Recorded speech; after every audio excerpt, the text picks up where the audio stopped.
లఖనౌలో పరివర్తన్ ర్యాలీలో ప్రధాని మోదీ మాట్లాడుతున్నారు. ప్రత్యక్ష ప్రసారం ద్వారా చూద్దాం.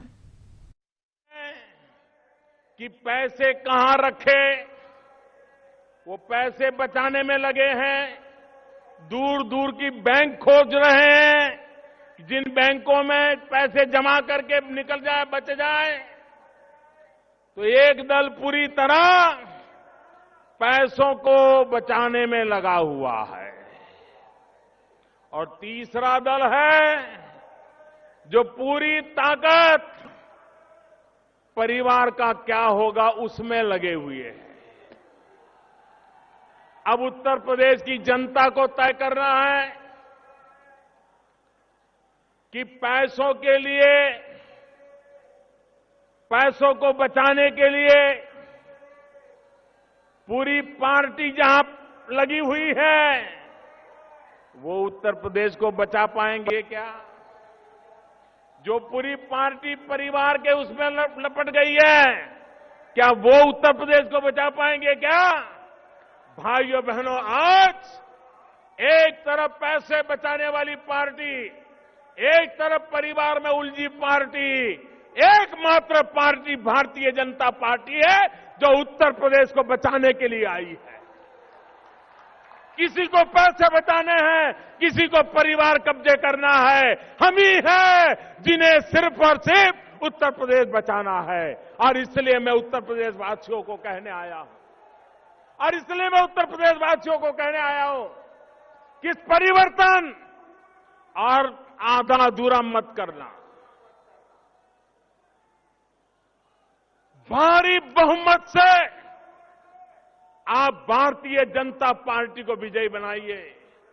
आप मुझे बताइए भाइयों, आज देश में सरकार खुद निर्णय कर पाती है कि नहीं कर पाती है? आज इस देश का ऐसा प्रधानमंत्री है, 30 साल के बाद देश को ऐसी सरकार मिली है जिसका हाईकमान सिर्फ और सिर्फ हिंदुस्तान के 125 करोड़ नागरिक है. दूसरा उसका कोई हाईकमान नहीं है. किसी के घर जाकर के उसको सर झुकाना नहीं पड़ रहा है. 125 करोड़ देशवासी यही उसके मालिक है, वही उससे जवाब मांग सकते हैं. पहली बार देश को 30 साल के बाद ऐसी सरकार मिली है. और उसका कारण आपने पूर्ण बहुमत से सरकार बनाई. उत्तर प्रदेश में भी आधा अधूरा कुछ मत करना,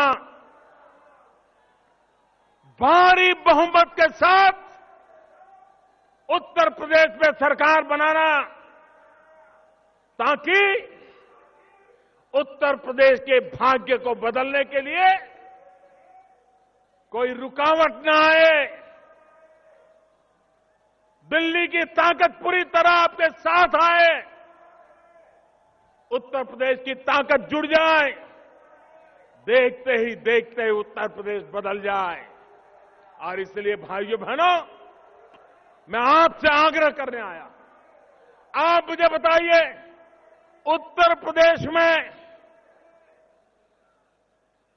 सज्जन नागरिक, ईमानदार नागरिक, सिर्फ अपनी छोटे से परिवार को अच्छे ढंग से गुजारा करने वाला नागरिक, अगर दिन रात उसको गुंडागर्दी का सामना करना पड़े, जमीन हड़प करने वालों का सामना करना पड़े, अपनी मोटरसाइकिल को उठा ले, बोल न पाए, अपनी बेटियों को शाम के समय घर लौट आने के लिए मां बाप को चिंता करनी पड़े, क्या ये उत्तर प्रदेश हमें मंजूर है? क्या ये गुंडागिर्दी खत्म होनी चाहिए कि नहीं होनी चाहिए? ये जमीनों को लूटने वाले जाने चाहिए कि नहीं जाने चाहिए? सामान्य मांगनी को उसको सुख चैन के जीने का हक मिलना चाहिए कि नहीं मिलना चाहिए?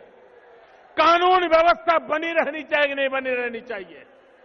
भाइयों बहनों, भारतीय जनता पार्टी ने उत्तर प्रदेश की धरती पर जब सरकारें थी, ये करके दिखाया है। और मैं आपको भरोसा देता हूं, हमें अवसर दीजिए, हम इस गुंडागिर्दी को खत्म करके रहेंगे।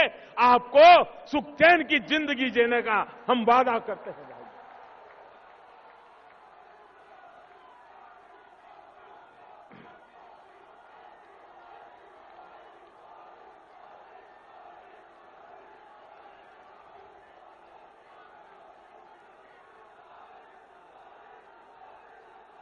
अभी 2 दिन पहले नववर्ष प्रारंभ होने से पहले मैंने दूरदर्शन के माध्यम से देशवासियों को संबोधित किया।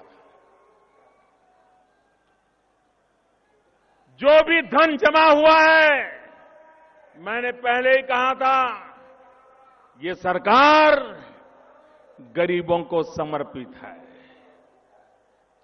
और जब मैंने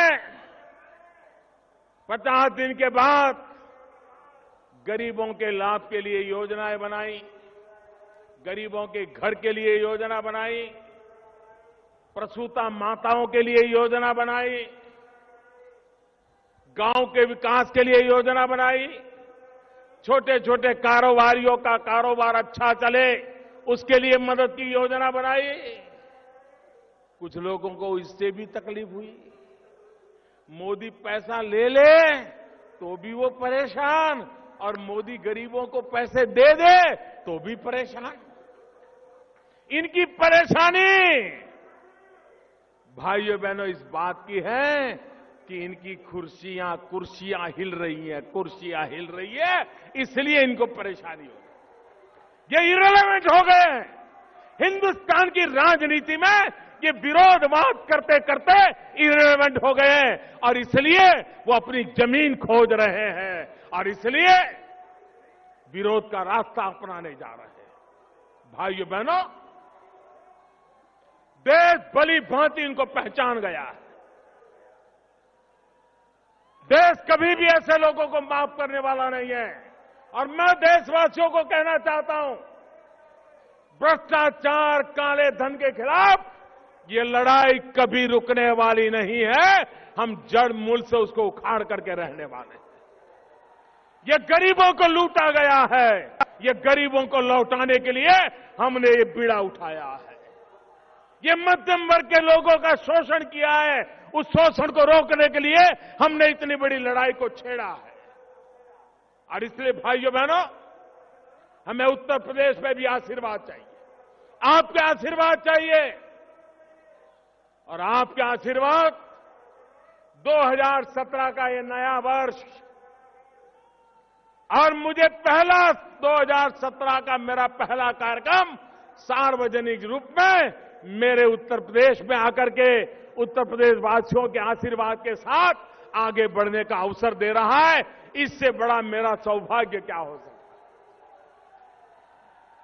और इसलिए भाइयों बहनों, मैं एक बात और कहना चाहूंगा, विशेषकर भारतीय जनता पार्टी के कार्यकर्ताओं को कहना चाहूंगा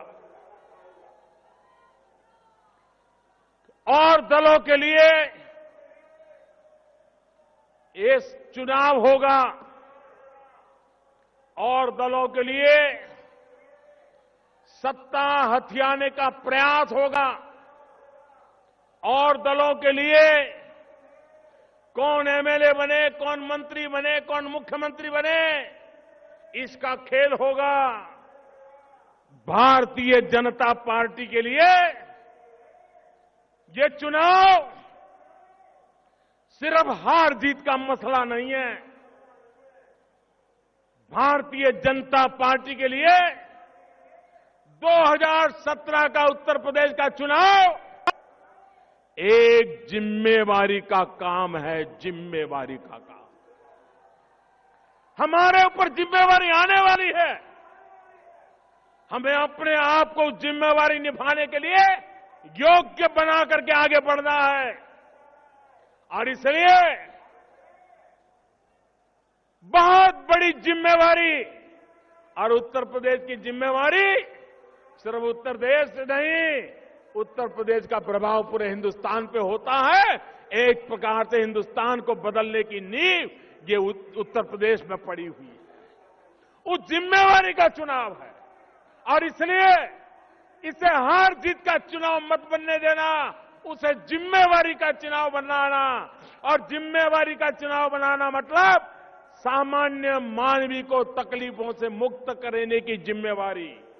जिम्मेवारी का मतलब है सामान्य मानवी के सपनों पूरा करने के लिए रात दिन मेहनत करने की जिम्मेवारी।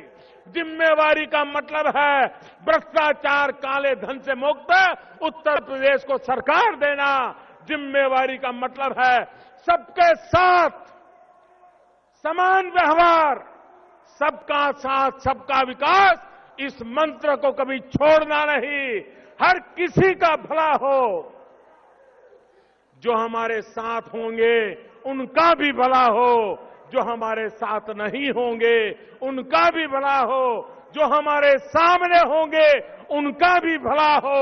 सबका साथ सबका विकास, इसी मंत्र को हमने जिम्मेवारी के साथ निभाना है। और इसलिए ये चुनाव भारतीय जनता पार्टी के लिए जिम्मेवारी का चुनाव है, भारतीय जनता पार्टी के लिए दायित्व का चुनाव है, भारतीय जनता पार्टी के लिए कुछ कर दिखाने का चुनाव है, भारतीय जनता पार्टी के लिए परिवर्तन सच्चे अर्थ में लाने का चुनाव है। आप उसे पूर्ण करोगे, इसी विश्वास के साथ दोनों मुट्ठी बंद करके पूरी ताकत से मेरे साथ बोलिए, भारत माता की, भारत माता की, भारत माता की।